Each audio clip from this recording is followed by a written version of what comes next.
Welcome to My Two Cents with Keith Beggs from Steadfast Wealth Strategies. In this podcast, we show high-level executives and business owners why comprehensive financial planning and executive bonus structures don't have to be too good to be true. Keith draws on his experience in realistic financial planning, and expert guests share his 2 cents about academically based financial planning that you have to hear to believe. Now, on to the show. Hey everyone, my name is Keith Beggs. I'm the founder and CEO of Steadfast Wealth Strategies and the host of the My Two Cents podcast. I know in our last episode, we kind of took a break from our business owner series, but today we're back. We got a very exciting guest, Nick Dupre, on with us today. Nick is a owner and partner of Stanfield Dupre, PLLC out of the Woodlands. He is board certified in estate planning and probate. He concentrates in estate and tax planning, business planning and taxation, asset protection, real estate transactions, tax controversies, and intellectual property transactions. Nick earned his Bachelor's of Arts in Political Science from Trinity University. And in 2007, he earned his law degree from Texas A&M, where he graduated cum laude. He's a member of the Houston Business Estate Planning Council and the Disability and Elder Law Attorneys Association. In addition to being an attorney, and I know he works long hours, Nick and his wife, Adrian, have 4 children, and they are members of the C3 Christ Community Church of Magnolia. This is something, Nick, I did not know about you. He's an accomplished pianist. And he regularly competes in marathons and other endurance events. So, Nick, we are excited to have you on. Thanks for joining us. No, thank you, man. I appreciate it. I didn't know I did all those things. Yeah, I'm going to have you play something for me next time I'm at your office. No, absolutely. I got a piano scholarship to college and realized pianists don't make any money. So I had to find something different to do. You know, I went to college to be a sports broadcast journalist, and I realized that they don't start out with a whole lot of money. And I had to pivot as well. So, well, Nick, we got introduced through Sarah, who's actually going to be a guest of ours on this podcast in our next episode, when we started doing some tax planning and putting some trust and different things together. And I feel like most people, I was a novice when it came to trust, right? I've heard of trust and I know a lot of people use them, but I really didn't understand their value and what they did. So when you hear the word trust, what does that mean to you, specifically for business owners? Yeah, absolutely. That's a great question. It's a good place to start because I think trust honestly get a little overcomplicated. People hear trust and they think that's for the wealthy people. That's for some offshore planning technique. Trust, I tell people not to overcomplicate trust. And I think the best analogy I've come up with is really just a corporate analogy. I think more people are familiar with LLCs and corporations and partnerships. A trust is like any other entity, right? But instead of presidents and shareholders, you've got trustees and beneficiaries, right? But a trust is just an entity, a separate taxable entity like a Walmart, right? All Walmart does is own stuff, right? All a trust does is just own stuff. It's just not typically publicly filed. And if you want someone to manage it, you have to name a trustee, kind of like the president of Walmart. They decide what to buy, what to invest, how to manage it. And then if any money comes out of it, like with Walmart, instead of shareholders, you've got beneficiaries, right? And if I'm drafting a trust or a business owner is drafting a trust, right, they're in charge of all of that, right? They get to decide how to manage it, who's in charge, who benefits from it. And with business owners in particular, right, they need to decide long-term, while I'm here and running my business, how does that operate? After I'm gone, who's going to run it, own it, manage it, that kind of stuff, right? And so, Nick, why would they open up a trust and put things in a trust instead of just have their business own it? What's the value in that different relationship, or is there a value in that different relationship?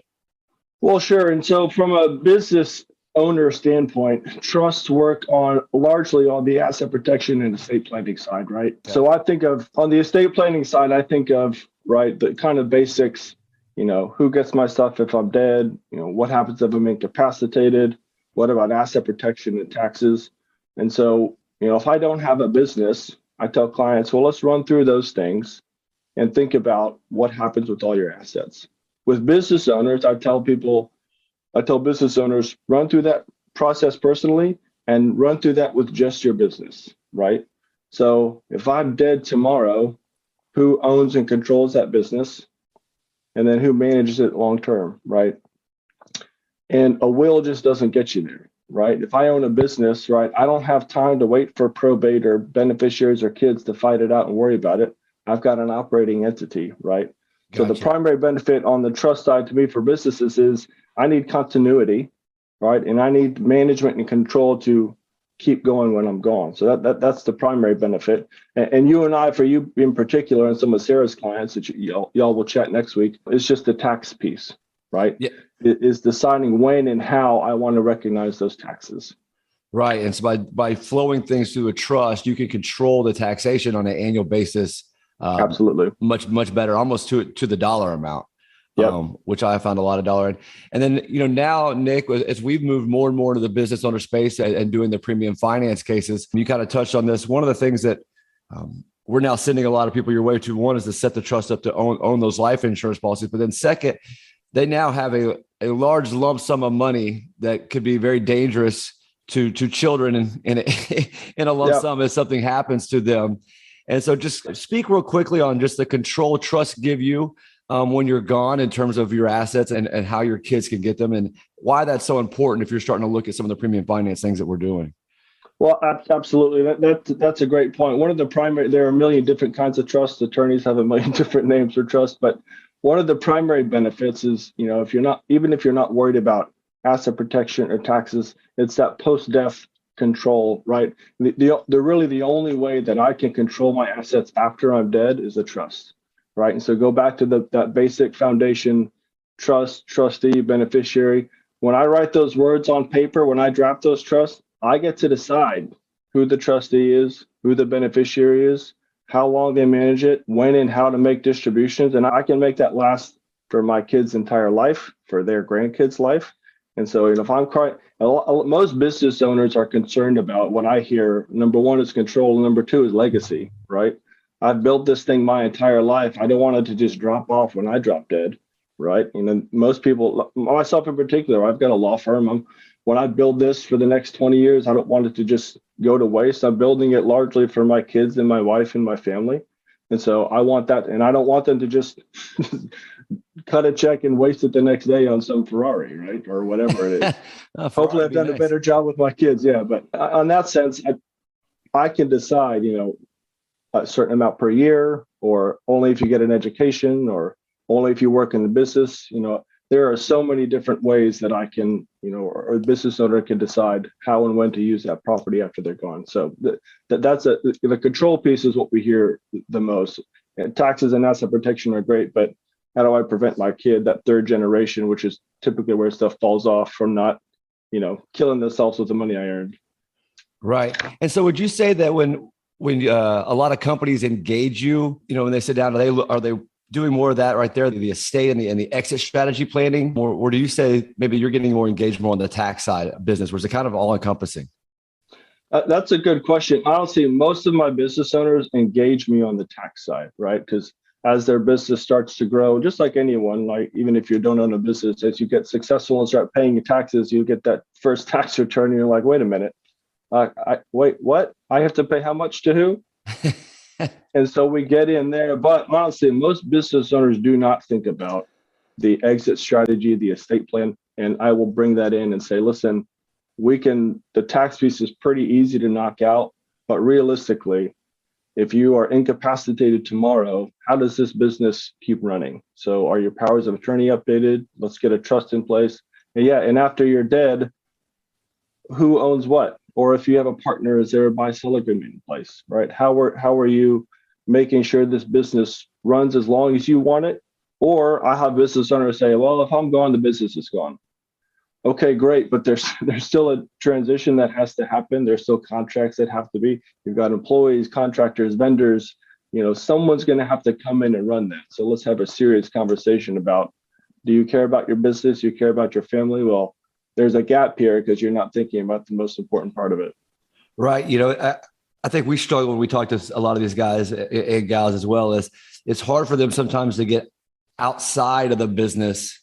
They're so, their business is their baby, right? And I get that. That's the same with myself, and I'm sure that's the same with you. You get so ingrained in running it and trying to make it the best and provide the best service or product for your clients, that it's hard to get them to kind of get away from it and look at it, almost from a cloud point of view and look down on it and be like, okay, how do I make sure this is all synchronized and running well without me? And can it survive without me? And what's that look like? Because I think the disability thing, you mentioned it there, is a huge concern for a lot of these guys that gets missed. Actually, let me rephrase that. I don't think it's a huge concern for them in their mind, but I think what you're saying, right? Absolutely. Because they're grinding. I don't know, but when they step back, I have seen it. I'm sure you have seen it not be done correctly, and the damage that can do to what they've built and what they're able to pass on.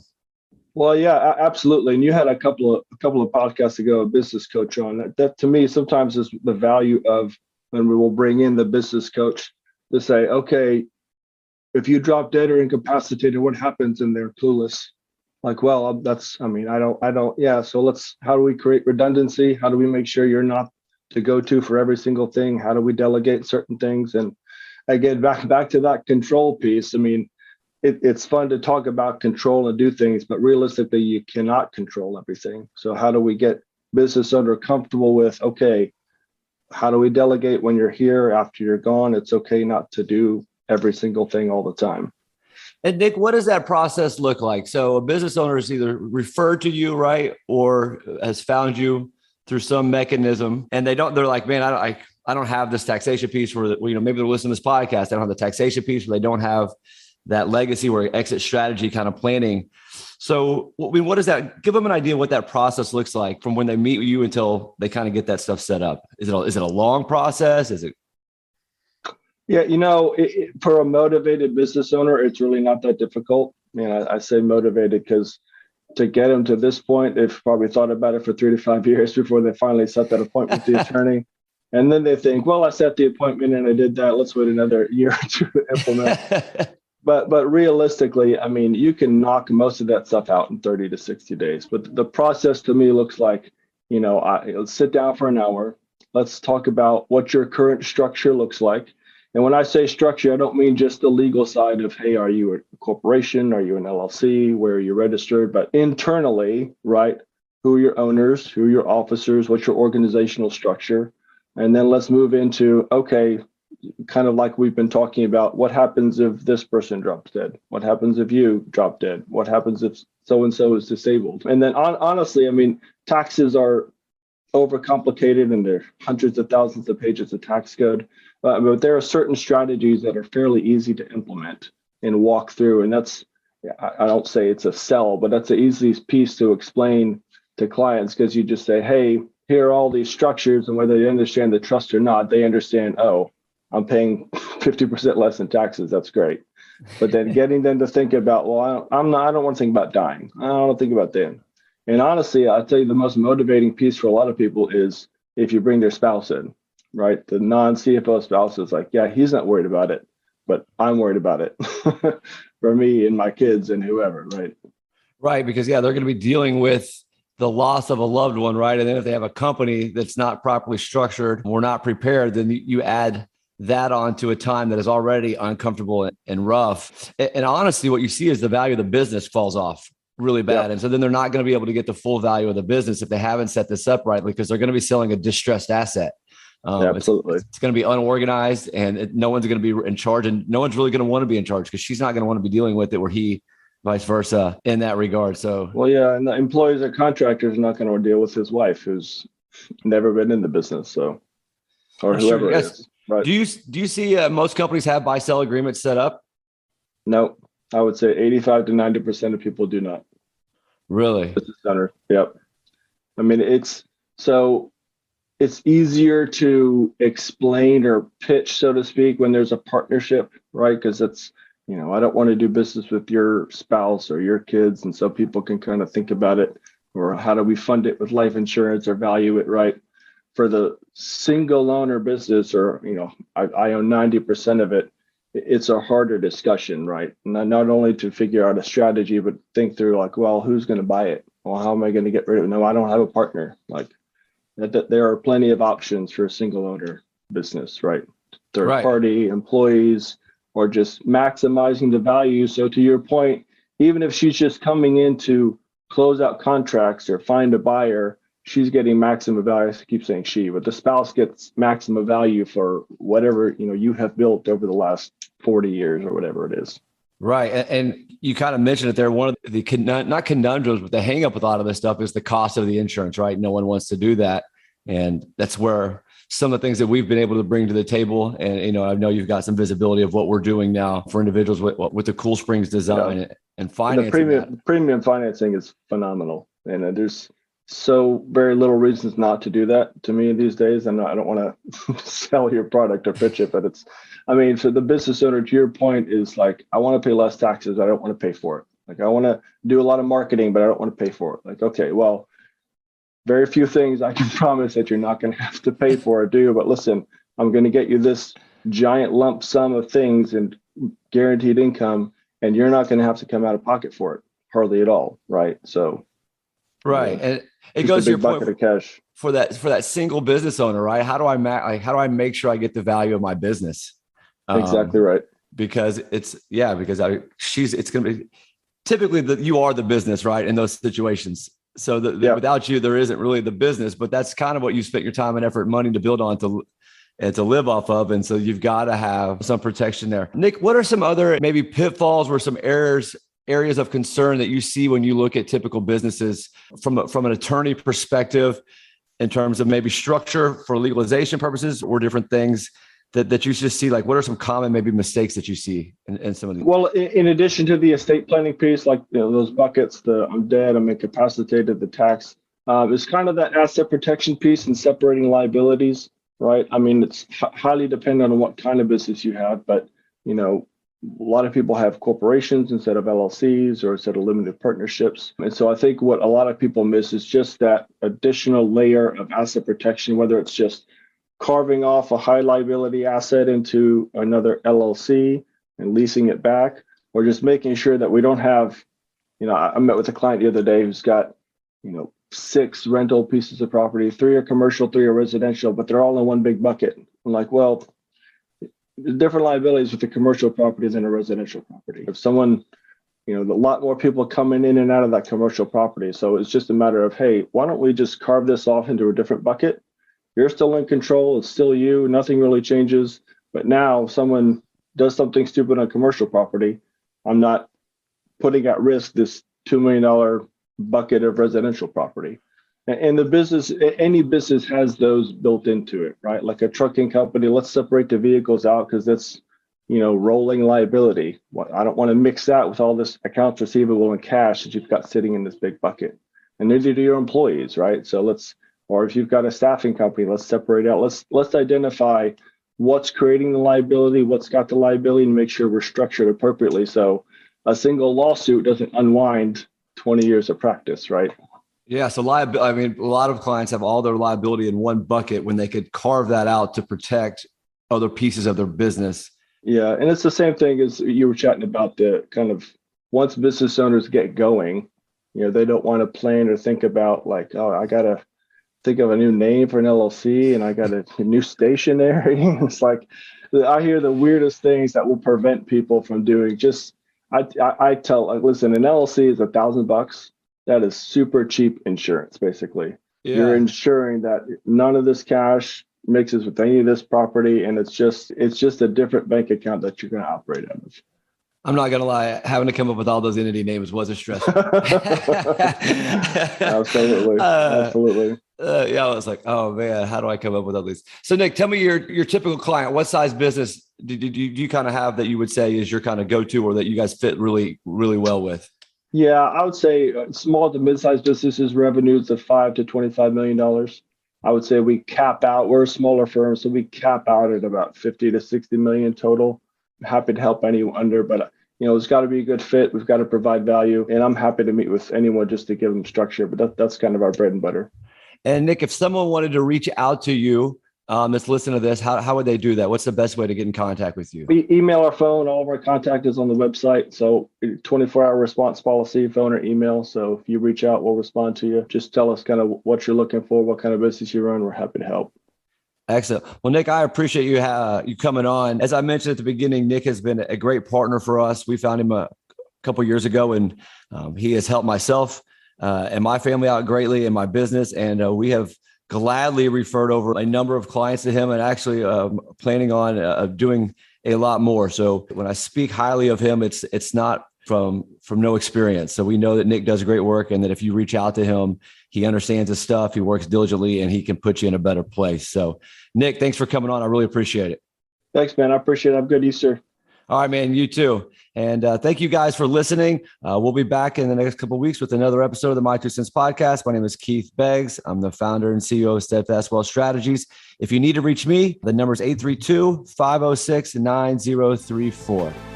Thank you for listening to My Two Cents with Keith Beggs. Click the subscribe button below to be notified when new episodes become available. All securities discussed are offered and provided through Steadfast Financial Planning, LLC. The information covered and posted represents the views and opinions of the guest and does not necessarily represent the views or opinions of Steadfast Wealth Strategies.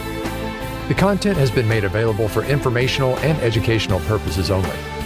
The content is not intended to be a substitute for professional investing advice. Always seek the advice of your financial advisor and/or qualified financial service provider with any questions you may have regarding your investment planning.